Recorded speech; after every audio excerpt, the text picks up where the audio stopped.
वो छोटे छोटे सपने जब बड़े बनकर आए, तब अंधेरे में उसने जगमगाते दीप जलाए।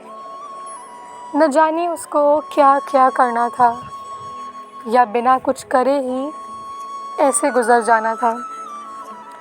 जब इच्छा रखी कि उसको बनना था फ़ौजी, घर वालों ने न साथ दिया और दोस्त वो भी नहीं हुए राज़ी। उस अकेले का ना था कोई सहारा, मगर उसको तो बनना था अब देश का रखवाला। वो चल पड़ा, निकल पड़ा अपनी मातृभूमि के लिए, और माँ ने अपने आंसू भी उसको साथ दे दिए।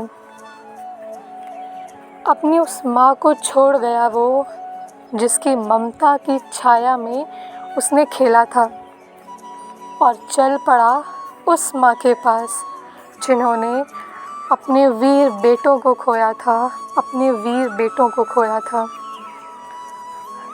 अपनी मिट्टी के लिए दिन रात करी मेहनत उसने, और बन खड़ा हुआ सैनिक की वर्दी में।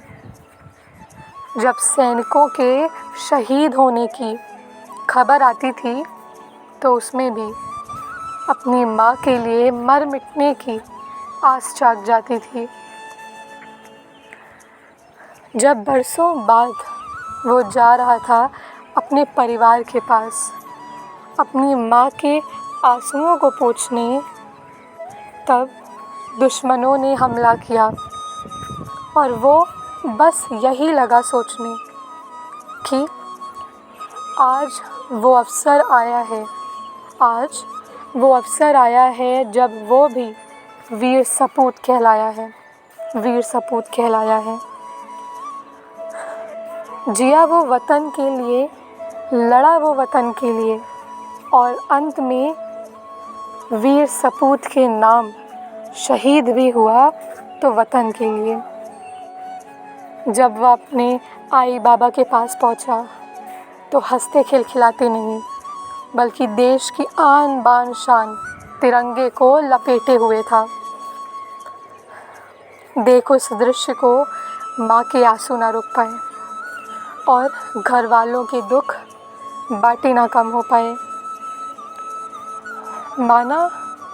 माना कि उस घर में बहुत बड़ा दुख छाया था, लेकिन परिवार को, घर वालों को अपने फ़ौजी बेटे पे बहुत बड़ा गर्व आया था, बड़ा गर्व आया था।